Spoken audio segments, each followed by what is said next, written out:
Most of you have heard me speak around town and are familiar with some of the research and writings that I've compiled and been working on for the last several years.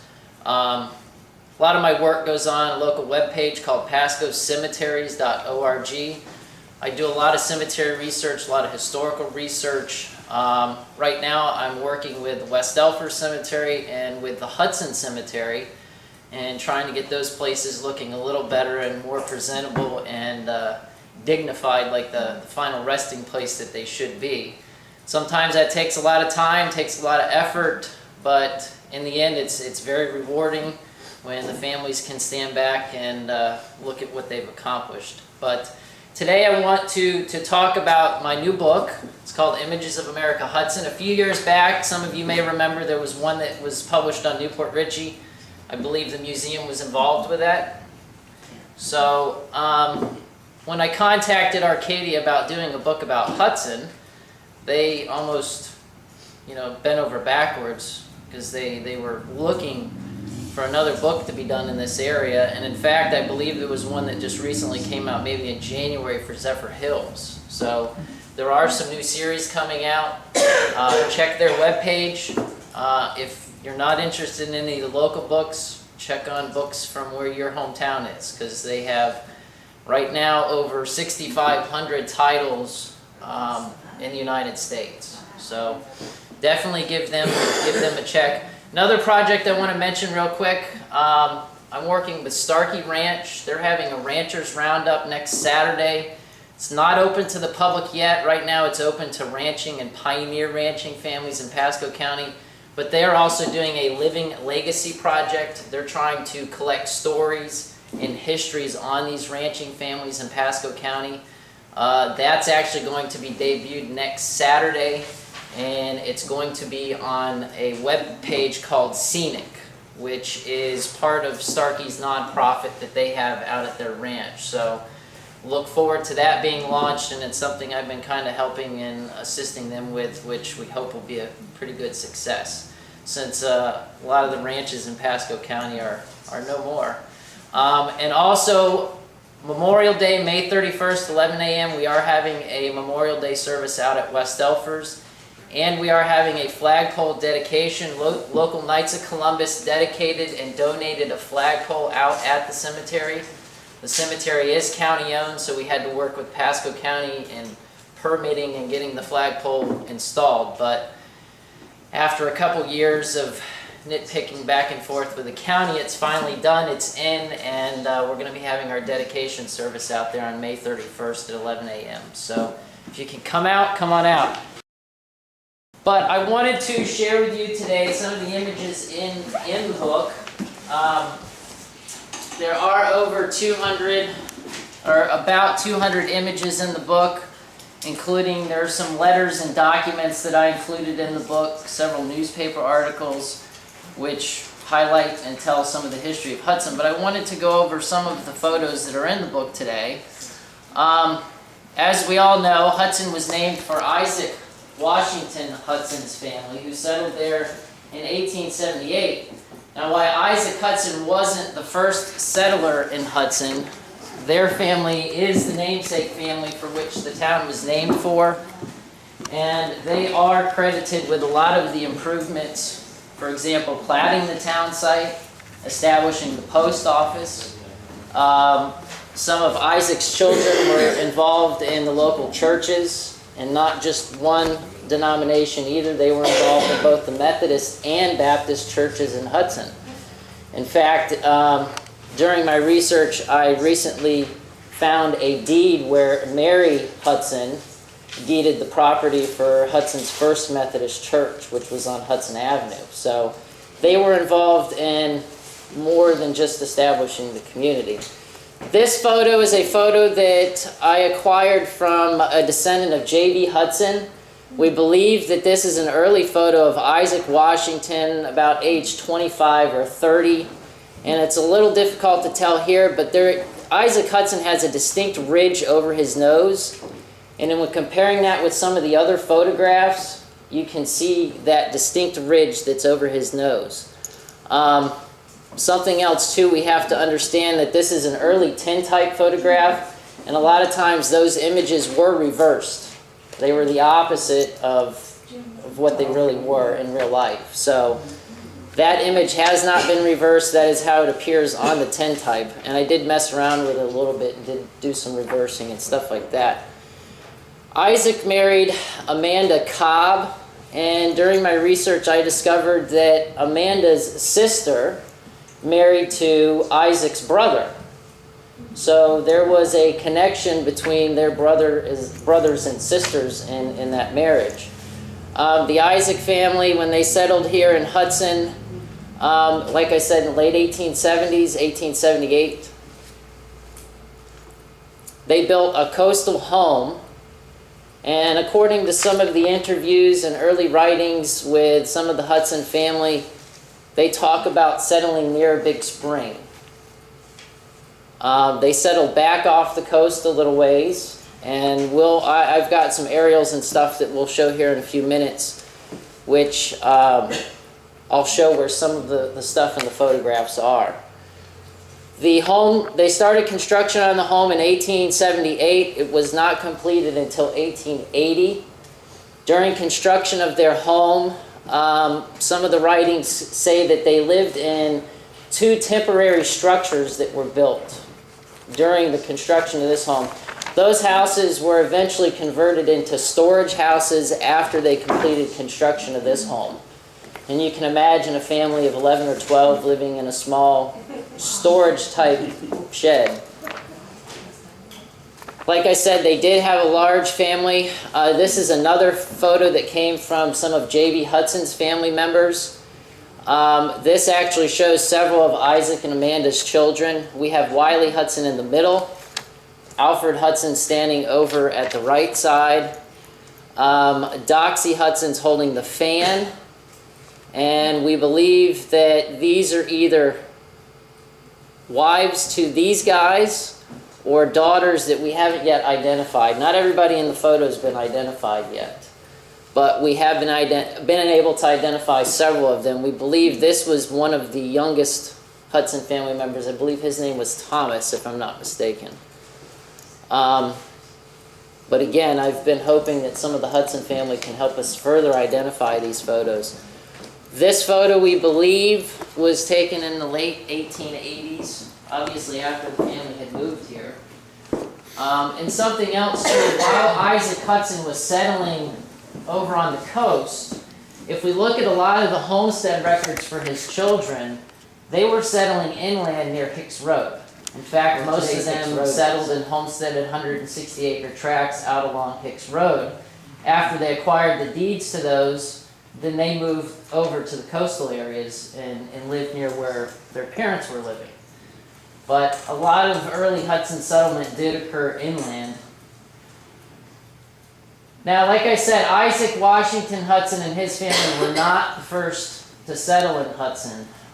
This is an early photograph of Charles William Malachi Lang and his wife Mary Jane Boyette Lang. Before Hudson was platted in 1883-84, the area just north of Hudson, between Hudson and Aripeka, along Old Dixie Highway, was referred to as the Lang Settlement. And it was named after the Lang family who settled there just after the Civil War. I don't think they were here in 1870 census, sometime between 1870 and 1872. And there were some other families here about that same time period. Now this photo, unfortunately, was not good enough to go in the book for quality reasons. It's a photocopy, but this photo was shared to me by the Lang family and is reportedly the Lang homestead, which was just north of today's Hudson town site. You can see again, it's just a small cracker house. I mean, this was the typical cracker-style house in Florida at the time period. Just west of the Lang family, and again, I'll show you some of the aerial photographs and orient where some of this stuff is. Just west of the Lang family at the head of Philman's Bayou and Philman's Creek settled Martin D. Philman and the James Arnold family. This photograph here came out of a French book called, what is the name of the book? A Frenchman in Florida, I think. I believe that's the translation, but Yeah. it's the translated version is Frenchman in Florida. It's a book that was published in, I believe, 1890. It tells of a story of a gentleman that came here from France. He acquired some property on tax deed, and he basically went out and met the people in the area. He does have several sketches throughout the book. This is a sketch that was in the book, and it's referred to as the James Arnold Homestead. James Arnold is the one holding the axe. James Arnold worked at a sawmill that was just north of Hudson into Hernando County up near Weeki Wachee. It was called the Weeki Wachee Sawmill. Martin D. Philman, standing here, he was more of a hunter and trapper. He worked from the lands. You can see that they've got construction of some other homes or other structures in the back. But this structure basically was situated near the head of Philman's Bayou, where the creek starts, and where SunWest Harbortown development, which was just recently approved, will be constructed in the near future. So this area is slated for development.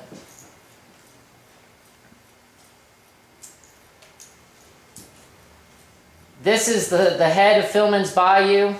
Philman's cabin was in this area. He owned 40 acres at the head of the creek, which is on the west side of Old Dixie Highway. The creek empties out into the Gulf. The Lang family lived on the west side of Old Dixie. This is US 19 as it is today. This is Denton Avenue across here. And this road stretching north is Old Dixie Highway, where it empties into Arapica Road. A lot of this area was pristine. A lot of the early settlers hunted and fished in this area. In fact, the Littell family, after they moved to Arapica, had a boat that was called Queen of the Philman.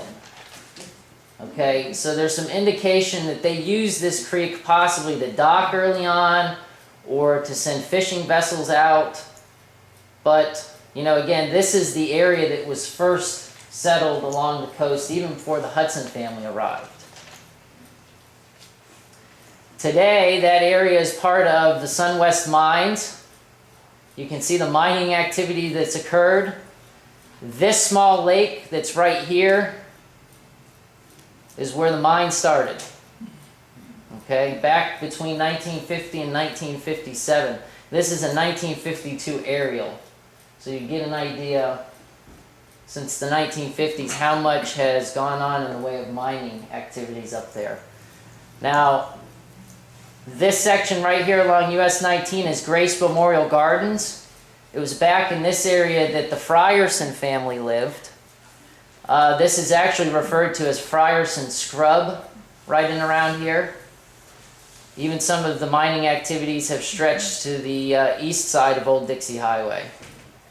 But everything from the north of Sea Pines along Old Dixie Highway all the way to Arapica Road is what has been slated for development in SunWest Harbortown. They're going to dredge Philman's Bayou. They're going to take the turn of the creek out. They plan on going straight out in the dredging operation. So they're going to cut basically right through this section of land right here. Now there is an area down here that was platted earlier on, I believe, as a, believe it or not, a trailer park. I mentioned a few minutes ago the Frierson family that settled up in that area. This is an early photograph, charcoal sketch actually of William Graham Frierson. They again lived in the Lang settlement. They were neighbors to the Langs, the Philmans, the Arnolds, these early families. There was an early schoolhouse up there called the Lang Schoolhouse. Some of the earliest school board records we have from 1877 show that the Lang Schoolhouse was in operation with William Graham Frierson serving as one of the early trustees. In 1884, now this is kind of where Hudson gets its start. I believe it was May, or I'm sorry, 1882, May 16th, 1882, John William Hudson established a post office in Hudson. This is John William and his wife, Sarah Jane Fortner, and their 2 children. This is an early, this is the actual post office application that, if you look down at the bottom, is signed by John William Hudson. It was approved, I believe, May 12th or May 16th, 1882. Take note that the office was originally applied for under Hudson Landing, or Hudson's Landing. And there's been some speculation as to why the name was shortened from Hudson Landing to just Hudson. You can see Landing was crossed out. And I was talking with Jeff Miller about it earlier. Some of the early post office applications, when they had a 2-word name, post office did not like to see a post office that had 2 words in its name. So we believe that it may have been shortened because of the 2 words, and as a result they took Landing off. They also did not like these names to resemble any similar post office names anywhere else because of the confusion that it would add of sending mail to somewhere else. So again, there's some speculation as to why it was changed or why it was shortened. This post office, according to the application, was located on the east side of present-day Old Dixie Highway. John William Hudson and some of the Hudson children, Isaac's children, owned 40-acre tracts down in what is today's Hudson. And again, I'll show you where these locations are on the aerials and on plat maps. Shortly after, within 2 years after the post office being established, a lot of people think that a town is established before the post office, but in the case of Hudson, it was the opposite. The post office was established first, and then within a year or 2, Isaac Washington Hudson hired survey crews and had the majority of his 200-plus acres platted into a town site. This photo comes again from descendants of the J.B. Hudson family. We believe this is an early photograph of Hudson Spring, which, if this is Hudson Spring, would be one of the earliest photographs of Hudson to date. And we're going to zoom in a little bit on the activities in the photograph, but you can see at the center there's some guys standing with a tripod and some equipment, and I believe the museum has some similar equipment to this, if I'm not mistaken. You've got a guy here that's holding a rifle. Okay, these guys out here in this thick wooded area, it was often, there were a lot of animals, bears, panthers. This time period there weren't Indians, but prior to the Seminole Indian Wars they had Indians to worry about as well. But typically they had somebody that would stand guard or serve as a camp cook. We've got 2 other guys standing over here with what appeared to be ranging rods. Now the ranging rods, these guys would go out in the field and hold these rods that would be sighted into the surveying equipment. And that's how they would lay out the lines for the town site. We believe that these are Hudson family members. Believe it to be John William Hudson and Joseph Bird Hudson. Now, in some of the earlier writings and interviews with the Hudson family, they talk about a boat that they acquired from a gentleman in Bayport by the name of Mr. Hall. The writings indicate that Isaac Hudson traded Mr. Hall a couple of oxen for the boat. The boat was used to take goods back and forth between here and Cedar Key. So this boat served to get the early provisions and food items into Hudson. And this came right up very close to where their house was. Less than a mile from their house. What do you think this scene is, actually? Again, I believe this scene is of Hudson Spring and the survey crews that are platting the town site out in between 1883 and 1884. which is when Hudson was first surveyed. The photo was actually titled, there was some writing across the bottom of the photo. And I don't want to misquote it here. Out of my book.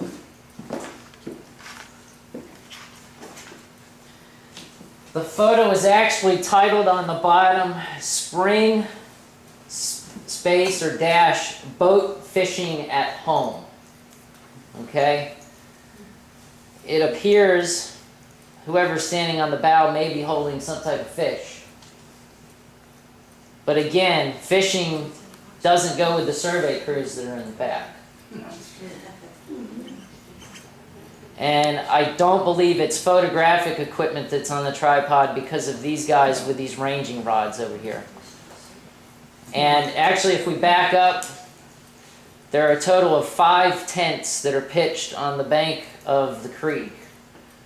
And I don't know what time of year this was, but it looks to be pretty hot. I mean, they've got canopies over the tops of the tents. If you look at these guys, they're holding an umbrella here in the center. I mean, it looks pretty hot. And you got to realize these early photographs, they were posed.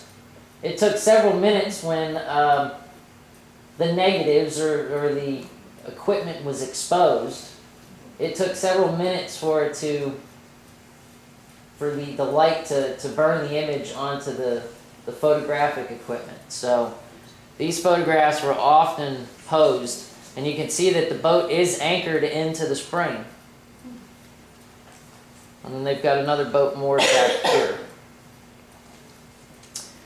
In about 1890, maybe a little bit before, we don't know the exact date and time period that it was established, but after the post office was established and after the town site was platted, after the Hudson family acquired the boat and started bringing merchandise back and forth between here and Cedar Key, they established a mercantile store, a general store that was situated on the banks of the spring. And Joseph Bird Hudson, who we have pictured here, actually in conjunction with his brother John William Hudson, they ran the general store. It was Hudson's first general store. There's actually a letterhead that I found from March 12, 1889 from Hudson, Florida. It's J.B. Hudson, dealer in general merchandise and real estate. After they platted the town site, the Hudson family started selling off portions of their property, 200 plus acres that they had. So I assume the real estate that's spoken about in the letterhead is referring to the town site, what they're selling in the town site. So you can, again, this was in conjunction with their brother, and they were bringing these goods back and forth between Cedar Key on their boat. Sometime about 1890, the general store burned down. As the story goes, thieves came in, robbed the store, and they believed that as they were leaving, they set fire to the store. Of course, it was a wooden building. It had decks or docks that extended out to the spring to service the incoming boats or their incoming boats. After the fire, sometime between 1893 and 1894, our resident surveyor, Henry Clay Bush, who's pictured here, and this is an early photograph of Henry Clay Bush that came from the Knowles family, who are related to the Fryersons and are related to the Bush family. Henry Clay Bush surveyed an addition to the town site of Hudson. So in about 1894, they expanded the town site. Prior to 1894, the town site really did not extend past present-day Old Dixie Highway. Pictured with Henry Clay Bush is his wife, Lula Isabella Frierson. And on their lap is Maud Eva Bush, is their married name. Her married name, she married to Homer C. Henderson. Okay, so this is Homer Henderson's wife. Now, the Henderson family operated a drugstore here in Newport Richey. This photograph, we believe, dates to about 1887. And the reason I say that is because Henry Bush, after he arrived in Hudson around 1884, he had a homestead that was situated out near Kitten Trail and Hicks Road. And the house appears to be fairly new in construction, which would be in compliance with him building a new home for homesteading, for the requirements homestead. We believe the gentleman that's back here in the back on the wagon is Lula's brother, John Taylor Frierson. There are no photographs that we know of John Taylor Frierson. Henry Clay Bush didn't have any other family members here other than by marriage, so we couldn't really determine who else it may be in the photograph.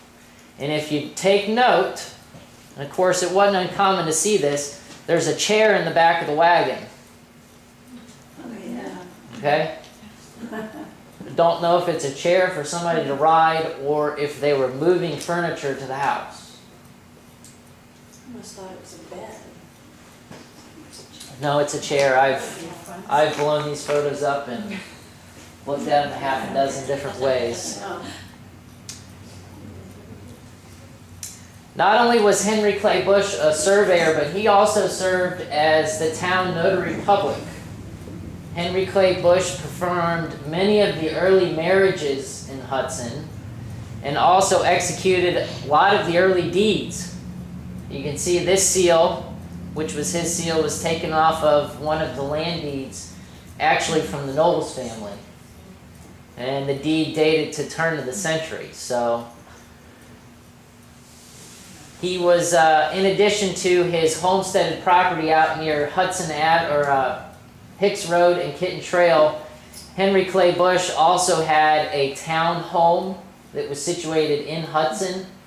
It basically served as an office as well. It's work, and a lot of probably his survey work was done out of that office. But again, like I mentioned, in 1894, 1895, Henry Clay Bush, actually 93, 94 I should say, it was filed for record in February of 1895. You can see it here at the bottom. But in 1893, between 93 and 95, Henry Clay Bush surveyed the addition to the town of Hudson. A lot of the earlier writings and books that are out regarding Hudson's history say that he was the surveyor that surveyed Hudson.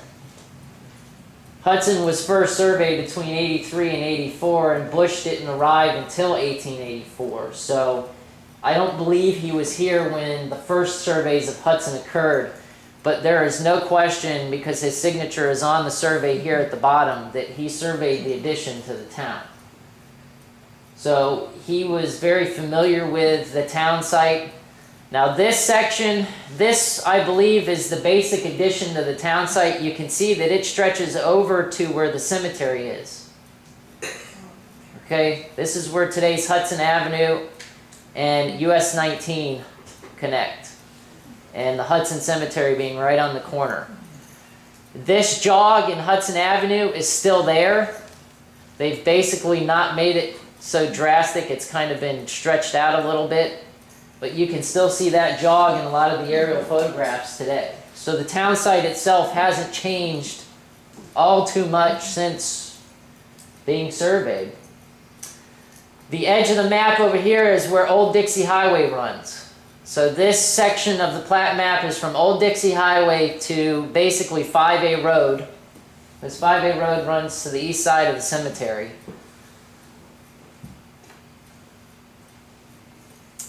This is Old Dixie Highway and west. Hudson Spring is right here in the middle.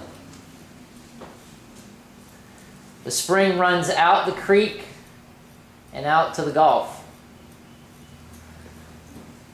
The early Hudson Mercantile Store was situated somewhere, we believe, on the north side of the bank of the spring. You can see Hudson Avenue running here.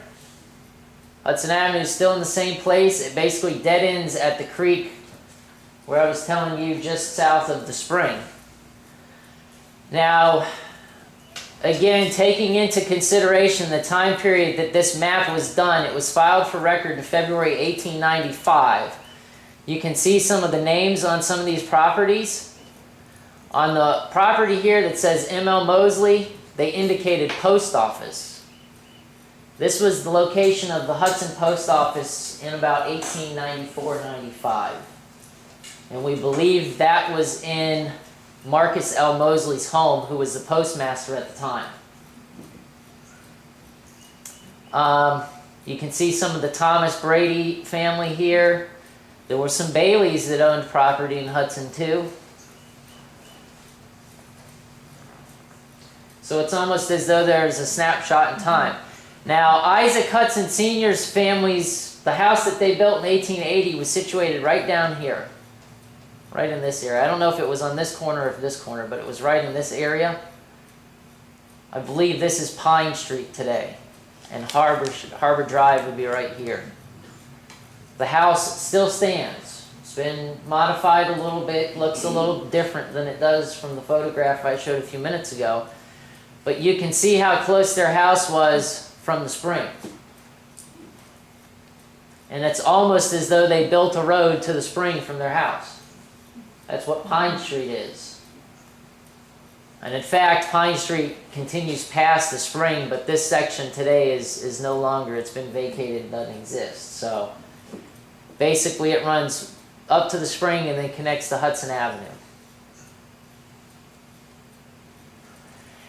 After the fire of the general store, the Hudson General Store in the 1890s, Marcus Mosley, who I just referenced as serving as the postmaster in the mid-1890s, acquired most of the property that was on the north side of Hudson Spring. Now, Hudson Spring in this photograph is back up in this area. The creek runs out and around and then back this way. After Mosley acquired the old Hudson General Store property, he built a new store. It was a general store and hotel. We believe that this building right here in the photograph is Mosley's store and hotel. We believe the hotel was on the upper floor. I want you to take special note of the roof line of this building. There's an addition on it right here. The spring, or the hotel had docks that overlooked the spring. And as you can tell, it was a common place for the fishermen to moor the boats, to anchor their boats. Now this photograph is, I believe, after the turn of the century. Mosley's store was, like I said, built sometime between 1890 and 1895. And it basically stood there. It was remodeled later on, and I'll get into some more of that. The building across from there, now this is basically the end of Hudson Avenue. This is where Hudson Avenue ends. That is the Hudson Drug Store, which was owned by Dr. Posey. Dr. Posey came from South Carolina. He was born, I believe, in 1866. Hudson's first actual town doctor was a doctor by the name of Dr. Guthrie. When Dr. Posey arrived in 1884, now interesting to note, Dr. Guthrie's town home in relation to this was just down the street and out of this photograph. So we're beginning to speculate, although we haven't been able to confirm, but we believe that Posey may have had some early connections with Dr. Guthrie, or may have taken over the patients of Dr. Guthrie. But the drugstore and doctor's office, the drugstore portion of it was first ran by a Dr. Goshern, who is related to the Dayton family over in Dade City. Dr. Goshern and Dr. Posey ran the doctor's office and drugstore out of the same building. Sometime around 1905, between 1900 and 1905, it appears in looking at some of the census records that Dr. Goshern enlisted and joined the Army. And at that point in time, Dr. Posey ran the office by himself. Now, Dr. Posey, for many years, was the only town doctor. In 1908, when the 5A sawmills were established, he became the town doctor for 5A. Dr. Posey was trained in surgical. He had surgical skills. So you can imagine that his practices at the 5A sawmill operation, which was extremely dangerous at the time period, were highly needed. In 1909, Dr. Posey was arrested. He was, the stories I've been told is that he was arrested by Hudson's only town constable, who was Alfred Hudson. Alfred Hudson was the brother to Isaac Washington Jr., and they were both sons of Isaac Washington Hudson Sr. But Isaac Jr. was a sheriff. And at that time, it's reported that Alfred Hudson was the constable in Hudson. And basically, Alfred Hudson arrested Dr. Posey. Posey got into an altercation with a gentleman in town who was trying to sell a piece of property that had a well on it. And the well was contaminated, according to Dr. Posey. It was contaminated with typhoid fever. Dr. Posey got into an altercation with the man over the well and over the sale of the property. I mean, ultimately, you got to realize Dr. Posey's the one that's going to be caring for the sick people. But they got into a physical altercation, and I don't know what words were exchanged. I don't know how the event unfolded, but Posey was eventually arrested with, the charges were assault with intent to kill. Posey was sent to prison up in Ocala. Okay? And he also went to prison up in the Panhandle. He was in 2 different prisons at the time period. Now, interesting to note, in 1911, while he was in prison, Dr. Posey received a license to practice medicine and served as the prison doctor. At that point in time, he had some communications with some of Hudson's residents, and he was known to mail medication to some of the residents in Hudson from jail. Got a couple of his letters that talk about medication being received and things of that nature. After he got out of jail, he went back to Georgia for a short time period. And then he came back to Hudson and got another license to practice. Apparently, from what I can determine in records, I don't know if he had to renew licensing, but he had several different medical licensing throughout his time period. I think his first license in Hudson was issued in 1888, if I'm not mistaken on the date.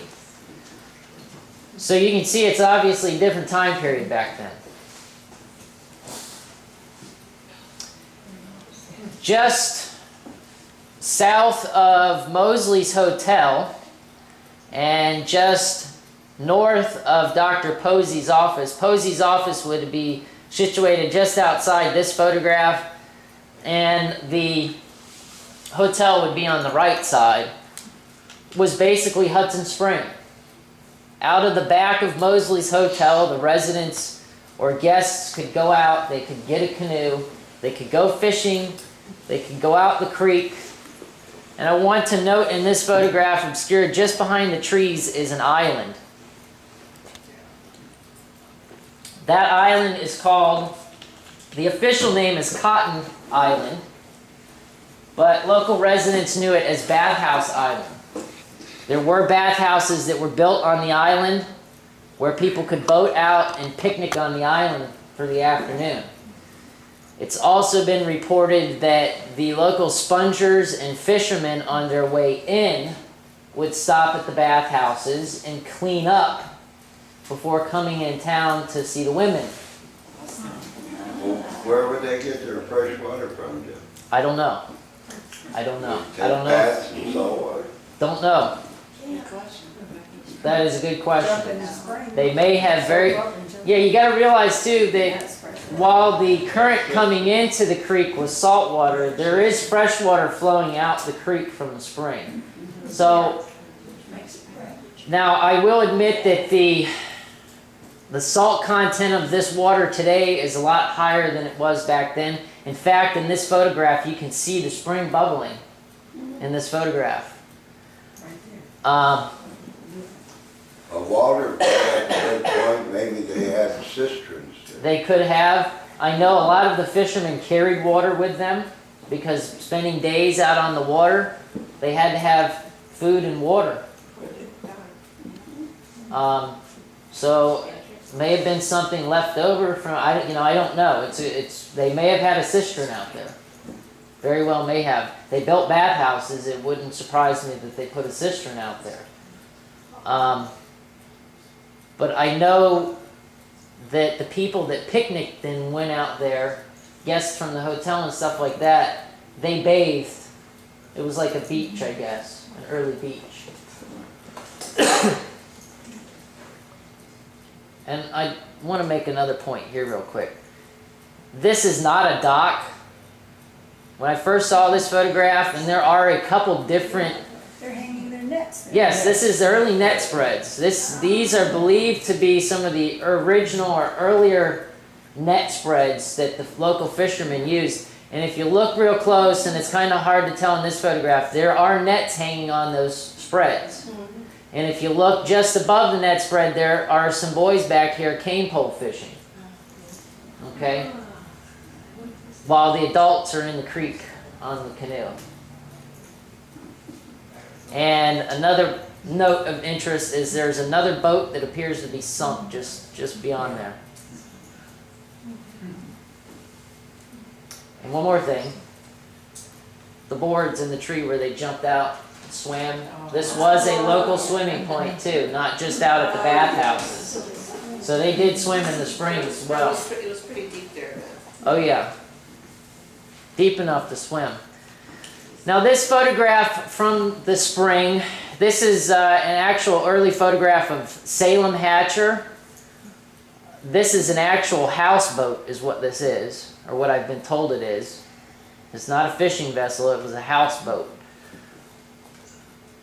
But a note of interest behind here is the building that's in the back. Remember earlier I had you guys note the roof line that was on Mosley's building? Look at the roof line here. It's the same basic roof line that was in the other photograph. Sometime in about the 1920s, Mosley served as the postmaster in Hudson for a while. His wife served as a postmaster in Hudson for a while. When the 5A and Arapahoe sawmill started, Mosley got a job as a real estate agent for the 5A sawmills. So after the 5A sawmills closed and they moved their operations to Tampa, Mosley and his family moved to Tampa. And in about between the 19-teens and 1920s, the old hotel fell into disrepair. It was not used anymore for a period of time. You can note here that it's missing some windows. A window here is broken out. So this photograph shows the old hotel when it was in a state of disrepair. And before it was remodeled. It was remodeled. And I also want to note here that this hotel was built up off the ground and that the water line was pretty close. And I'm going to show you some other pictures here in a few minutes of what's happened to that water line. This is the same hotel after it was remodeled, believe it or not.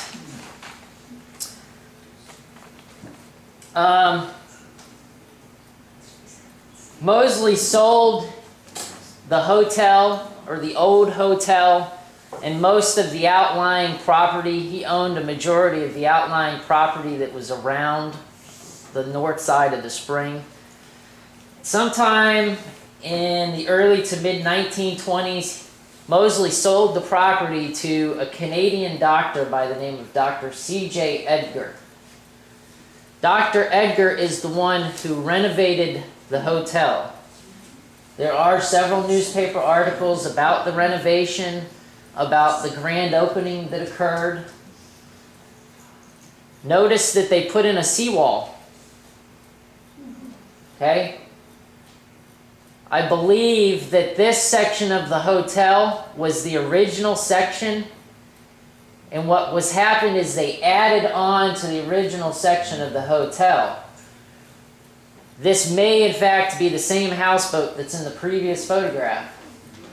Okay? And this did also come from the Hatcher family. When they remodeled the hotel, they put in this seawall and they backfilled the marshy grass area that was along the edge here, and essentially reduced some of the size of around the spring along the creek. The hotel was there until January of 1943 when it caught fire and burnt to the ground. In later years, the hotel was operated up until the 1940s by a gentleman by the name of Jimmy Glass and his father. And the Glass family actually lived in another house that was over on Hudson Avenue, not very far from the hotel, that also served as an early boarding house in Hudson that was owned by Reverend Joseph Smith, who was also a postmaster and helped to establish Newport Richey's First Baptist Church. He was involved with that. Does the seawall still exist? Yes, sections of that seawall still do exist. It is in disrepair, and in fact, I was thinking the other day of how it needs to be restored somehow, because it's really, I mean, I know it's just a seawall, but that seawall is a very historic part of the community. The events and stuff that took place here, the fishing and sponging that were brought into this location, I mean, it'd be a shame to see it replaced with something contemporary. The seawall is actually constructed of natural rock and limestone that were collected, I guess, from the area. It had to be quite a task to build that seawall. In addition to the remodeling and the seawall, the doctor added electric and running water to the hotel. The hotel was actually one of the first places in Hudson that had running water. And it was from that location that the Glass family later, in conjunction with some of the Hatcher family, established the Hudson Water Works. The well that was on this site early on was the water that was sold to Hudson's residents, in which later evolved into the Hudson Water Works. And the in itself, the history of the water in the community. And Hudson does still provide its own water. It's not on county water. They have their own waterworks. Do they use the springs? No. Okay. They have tanks that they basically use now. This is a photograph of the front side of the hotel. Again, the spring would be just out of view here. I'm not quite sure when this photo was taken, obviously after the hotel was remodeled, so after 1926. But this very well may show the grand opening dinner that occurred at the hotel and on the hotel grounds. There are some newspaper articles that do reference the dinner and how it was a delightful day. Not only did the residents spend the day at the hotel, but they spent the day on the hotel grounds and on the creek and in the spring. So, you know, this, after it was remodeled, I guess I should note, it became called the Gulf Springs Lodge. And interesting to note that in the 1940s, there was a local attorney who was working with some of the residents, and he sent a letter to the Postmaster General trying to have the Hudson Post Office name changed to Gulf Springs. saying that it better represented the area because I guess of the springs and the access to the Gulf.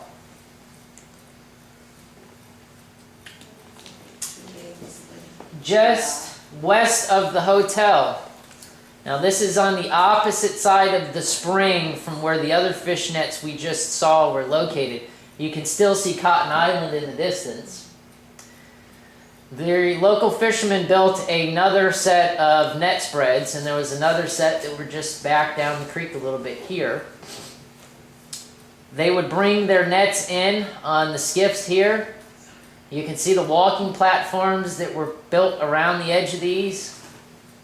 They would hang the nets there not only to dry, but they would hang them there to mend them. You got to realize that back then nets were not synthetic. I mean, they were synthetic in the respect that they were all handmade. They weren't made by a machine like they are now of nylon. They were all made with very fine, delicate thread. And I've seen a couple of the original fishing nets, and I do not know how that was an art in itself, was making and repairing those fishing nets. And really, that is an art that is now lost and is dying. There are not too many people that still make fishing nets by hand, especially in this area. King Field was the photographer, I believe. Yes, that was actually an early postcard. Here you can see the wall, the seawall that extends from the spring and from the hotel. The fishing nets that we just saw in the photograph before back over here. In between those nets and the hotel, the resident fishermen built a local fish house. Now this was owned by several different families. The Jack Knowles owned it for a while. The Yeomans family owned it for a while. Trying to think, there was one other family. I believe the Sibleys may have operated out of there for a while. But you can see in this photograph all the boats that were anchored around the spring. This was the center of town. Here's another view of the same fish house. Notice the boats are much larger. This vessel right here was brought in at high tide. Okay, when the tide went down, the boat was left sitting up here on the land. Now this is how they cleaned these boats early on. Okay. This boat was actually owned by Jack Knowles and the Knowles family. It was called the Mary Ann. And I do have several other names of the boats in here. I believe this boat right here is the Spirit of Hudson, which was owned by the Lissick family. I've been told that that boat is in the bottom of the spring. Yeah, would it be all right if we just stop for just a minute or two? Yes, go ahead. So, again, you can see that the spring was definitely used. The net spreads that we looked at a few minutes ago are back actually in behind here. Can't really see them, but I guess as time went on, the boats got bigger. And now in 1903, and referring back to our resident surveyor, Henry Clay Bush, Hudson received the railroad. About 1903. Henry Clay Bush, the resident surveyor, was responsible for surveying a lot of the railroad lines for the railroad companies. This photograph, and give you a relation as to where we've been talking about, the hotel in this photograph is just to the left and out of sight here. Right behind this tree, you can see the roof line, is the old Hudson train depot. There are no known photographs of the Hudson train depot that exist. As many train photos and stuff as there are out there, I would like to believe that there is one, but I have never seen one. And this photograph actually came from Henry Clay Bush's daughter, Eva Henderson. It came out of their collection. And one thing I want to note, there have been some previous, this picture's been out a couple times. I acquired a different copy than had been previously scanned. And one thing I noticed when blowing this up, this train that's parked here, if you look at the second car, which is basically where they carried the wood to burn in the locomotive, barely legible on the side of the car, it says Arapika Sawmill. Okay? So this is actually an early train from the Arapika Sawmill operation. And the train, or the railroad tracks that came into Hudson, were essentially built for the sawmill operation. The railroad was originally called the Brooksville-Hudson Railroad, and it connected Hudson and Brooksville. And then after that line, there was another line built that connected Hudson with 5A. So it was a spur line off of here that went to 5A. And you can see there's a few guys in here working. Photo is a little dark. But yeah, it's an Arapika Sawmills locomotive. Jeff, Yes. do you believe that the area south traveled what was known as the old Salt Road, went to St. Olive close to the... It's probably, if not, it's pretty close. I don't know if it's the exact same route, and I've been trying to determine where that road cut across the county. What he asked is if I thought the old railroad track followed the old Salt Springs Road. Back during the Civil War, there was a salt works near Salt Springs, which is near Gulfview Square Mall, and there was a road that stretched from the salt works up towards Brooksville, and it was the means of travel between Brooksville and Salt Works. But I have not been able to determine exactly where that road travels, and would really like to, because I believe it may have been along that road that the Union troops marched when they raided on Brooksville in 1863. And if we can find where that road is, we may be able to find some remnants and relics of the past that say, yes, this is where the troops marched, which is a whole new chapter in Pasco County's history, if we can figure out where it's at, you know. To give you an idea, now this is a 1952 aerial. This is the old railroad line through Hudson. It stretched up. This is Old Dixie Highway through the center. This is Hudson Avenue. The old railroad line ran along what is now known as Stevens Drive. If you know where Hudson Bowl, the bowling alley, is on US 19, it was basically right in that area where the railroad track ran. It's a dirt road. Somebody told me, and I don't know if it's urban legends or not, but somebody told me when they built Stevens Drive that they did not even remove the timbers from the railroad track, that the timbers were still left in the road when it's a lime rock road. So basically, and you got to realize too, these early roads, they didn't have anything under them, they were sand traps. So they may have left those in there for stabilization, I don't know. And again, I don't know if it's an urban myth or not. But the railroad track, when it came into town, this area right in here is about where the Hudson Depot sat. The hotel sat right in here along the edge of the creek. The fish house that we've been looking at is back in here.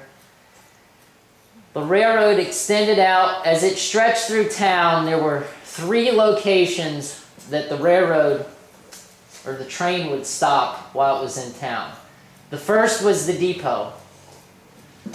The second was one of the warehouses that was on the creek. And then the last was at the very end of the line, which was another set of warehouses that were owned by the Littell family. Corwin Pearl Littell owned the fish houses that were out here on the creek. And again, you can see the creek flows out and around and out to the Gulf. And then there's some tidal creeks and stuff up and through here. Now that creek is what comes out at Hudson Beach? No. This is, what comes out at Hudson Beach, I believe, is some of these tidal creeks that they dredged. Wouldn't that be out near the marina?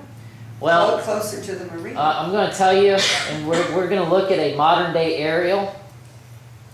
you cannot recognize what any of this is today. It just does not look anything like it used to. So trying to figure out where things are is a little difficult. Overlay? I'm sorry? Can you overlay using Dixie Highway? Yeah, we might be able to. I haven't tried to do any overlaying yet, Yeah, but with transparencies maybe or something like that? yeah. Because Dixie Highway seems to be the constant. Yes, and actually, a little bit of history I wanted to tell folks about Dixie Highway, and I didn't mention it earlier. I've got some research in conjunction with Salt Springs that we just talked about that kind of indicates that sections of Old Dixie Highway was once part of a military road that dates back to the Second Seminole Indian War. Parts of the road appear to have been constructed as early as 1837.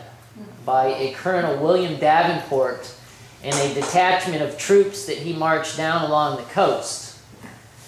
Now, oddly enough, the road that William Davenport built, according to maps, stretches from the Chassahowiska River all the way down to the Anclote River, and it crosses every river and creek in between. And I don't know any other road on the coast that crosses or comes close to intersecting all those rivers other than Old Dixie Highway. Maybe parts of Old Post Road. Salt was so important. Oh, absolutely. So, I mean, this section, the Old Dixie Highway is a very, very historic road, or sections of it are very historic.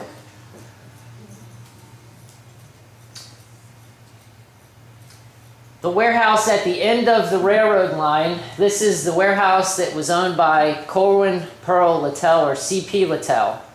And again, this is the end of the railroad line. You can see that the tracks out here were through the marsh grass. They were built up on trestles as basically a railroad bridge. And if we back up to that aerial photograph, all out and through here it was in the marsh grass. And even through sections here and sections up in here, these are all tidal influenced. And I'll tell you what, that is still visible on aerial maps today. You can find the old railroad track or railroad bed today. But Corwin Pearl Littell, he built he called it a warehouse. It was built at the end of the railroad line. And you got to realize that this is pretty close to the mouth of the creek where it empties into the Gulf. By strategically building this where he built it, the boats no longer had to navigate up the creek to the spring. They could dump their loads off of fish here or whatever it was that they wanted to export out on the railroad and didn't have to bring those boats up the creek. And at certain times, I imagine that the creek was difficult to navigate. And it's probably interesting to note that as early as March of 1899, the resident fishermen attempted to get Hudson Creek dredged by the Army Corps of Engineers. The earliest record I have is something from Congress that indicates a Senate bill in March of 1899 that allocates the survey of the coast at the creek for dredging purposes. The reason they did not dredge it is because there was a very thick, large bed of lime rock and stone that they had to dredge through. And as a result, they dredged Tarpon Springs instead, or the Anclote River down at Tarpon Springs. And as a result, Tarpon Springs prospered in their sponging industry. A lot of the resident spongers in Hudson would take their catches to Tarpon because it was easier to navigate the creek after it was dredged. So Hudson lost a lot of fishing industry and business due to the non-dredging of the creek.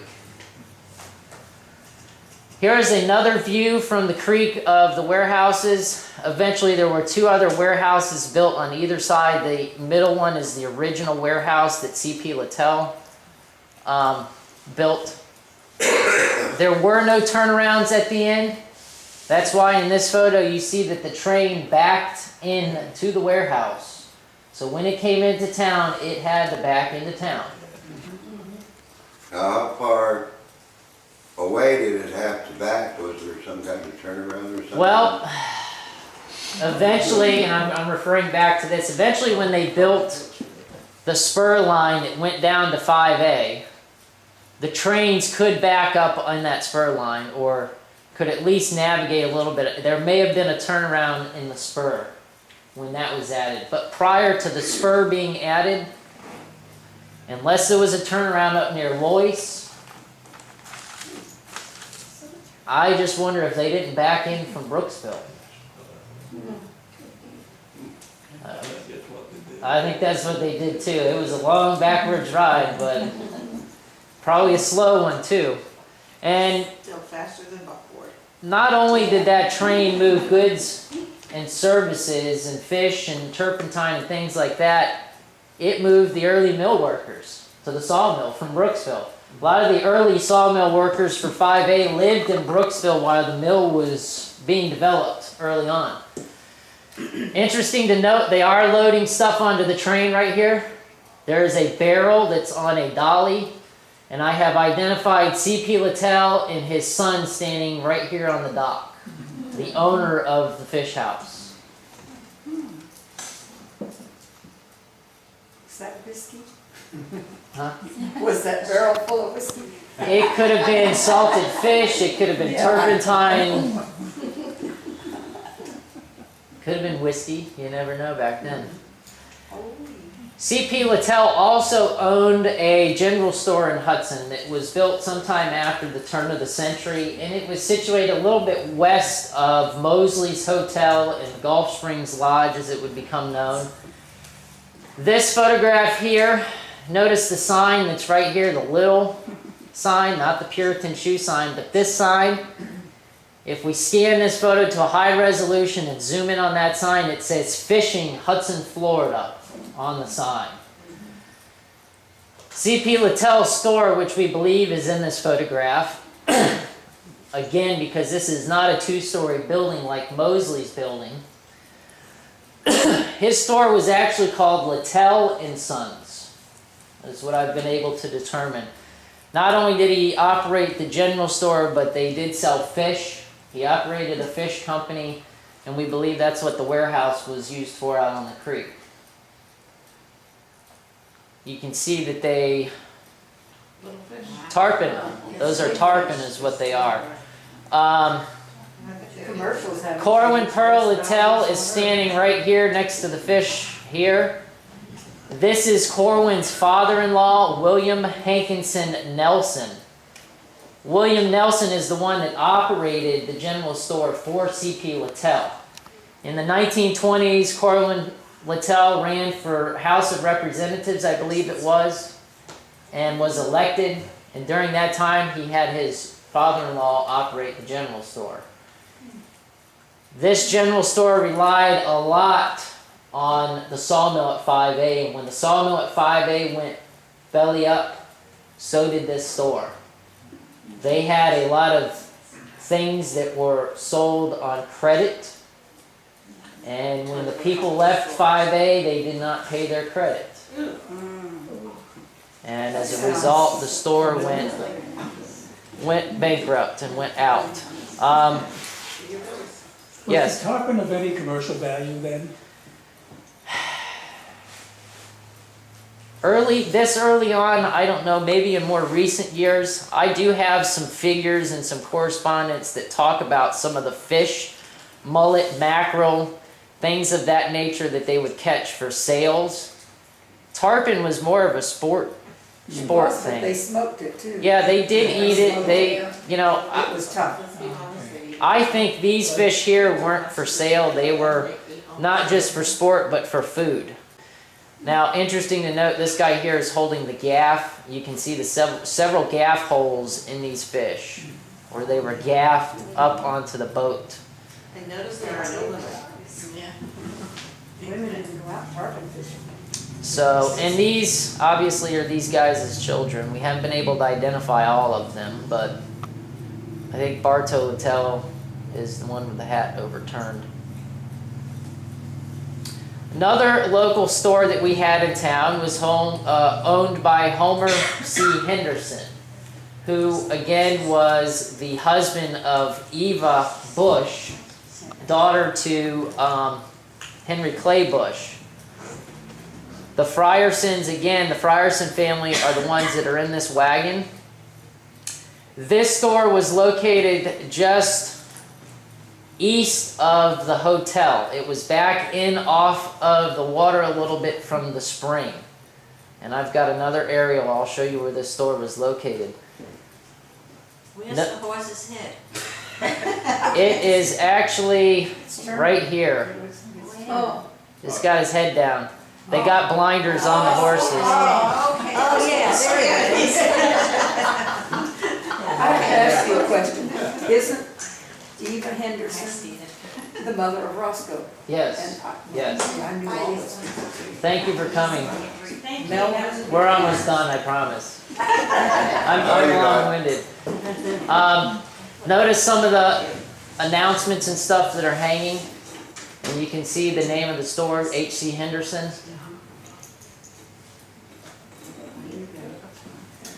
To give you an idea, this store sat over in this area, right in here. It was back off from the spring. The hotel back here, train depot here, Littell warehouses, Littell's store, and then Homer Henderson's store. There was also a couple other stores that were located back in this area on Hudson Avenue.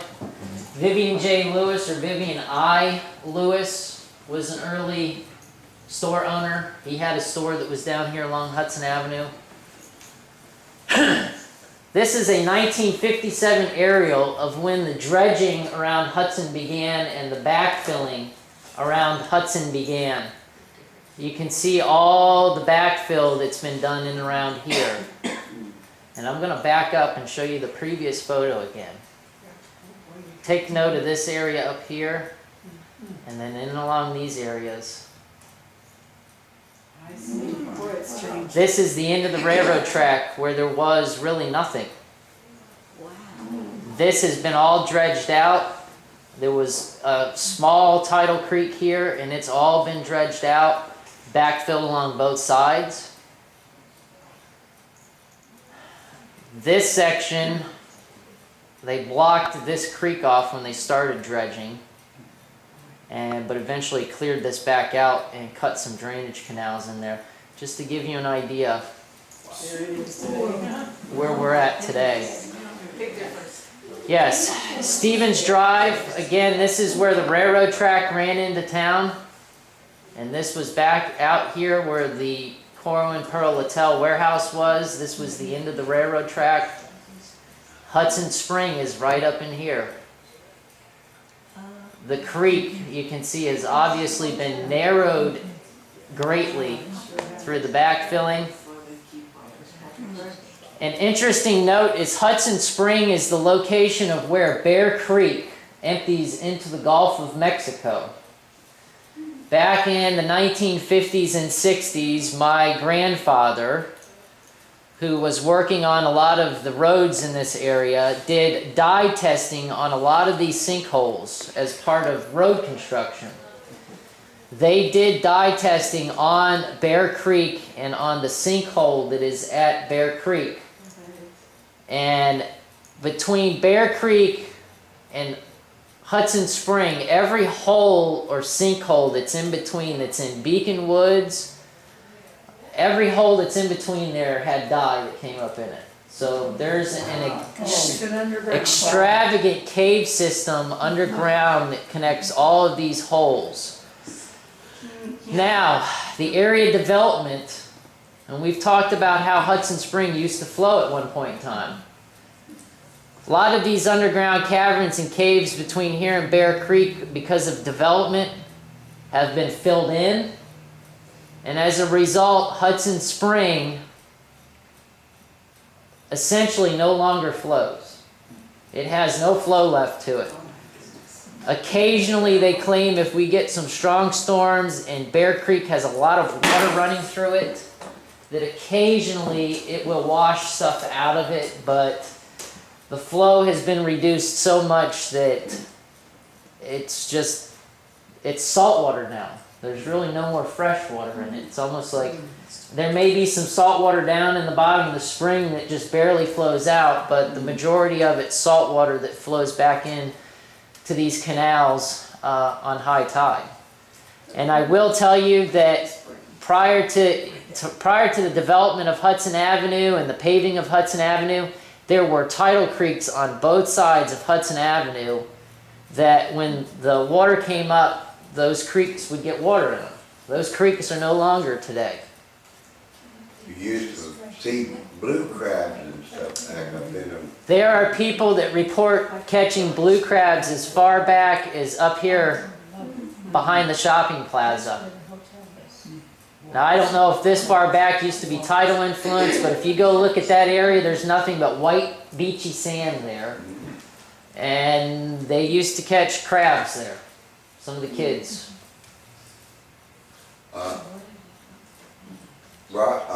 Bear Sink Yes. itself, which is a sink that sets off the creek a little ways. I can remember as a boy going there, and the thing that made it unique was you could actually see the water going down into the ground. Yeah. That when the creek itself flowed over, it would flow back into the sink, and the water would go down instead of coming up like the spring. It would actually Yeah. disappear in. And like you say, it hasn't done that in many, many, many years. I've got a photo from a couple years ago of Bear Sink, and the water in the sinkhole has become so stagnant that it has duckweed and algae growing on the surface now. So you can tell that the water has been reduced. I mean, the So where flow. would that bear sink be? It's actually out of this photo, 50 intersection of 52 and Little Road. You know where Plaza of the Oaks is? Basically behind Plaza of the Oaks is where Bear Creek and Bear Sink is. Just west of Little Road. Yep.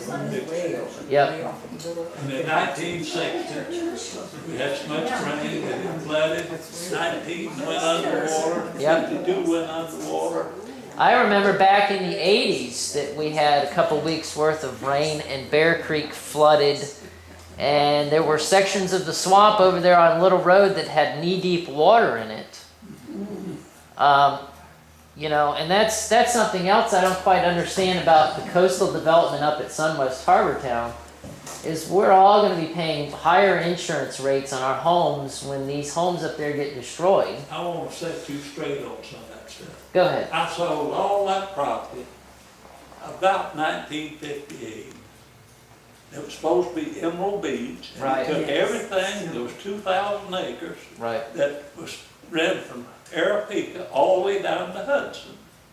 Now you talk to Brenda Knowles and her daddy sold, I Oh, think, yeah. a 40-acre tract, and they went broke. He had to take it back, but it was all to be developed. It was And to the be, only right. thing that is still, if you go up that, there's still Emerald Boulevard there. Right.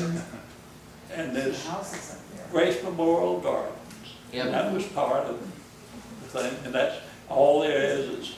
And Stevens Drive, that was named for Red Stevens. Yep. And Melvin Fair, Shearer, who owned that land, had that trailer park developed you were talking about. Yep. That Yep. park developed that for him, put that, because Stevens was, so I know a little bit about the history on that stuff. Yeah, that's some of the, and some of that's come up in some of the development phases of Sunwest Harbor You Town. know Jimmy Hotnut? I'm sorry? You know Jimmy Hotnut? No, I don't think I do. Well, he's from Dade City, and they own all that land that Melvin Shearer didn't own. Okay. And that was supposed to be developed where Sea Pines is and all, that's supposed to be, Yeah. Emerald Beach was the name of the subdivision. And you go look at the city county records, Oh, it's there. I've seen it. and I got through it with the whole thing, it cost me $900.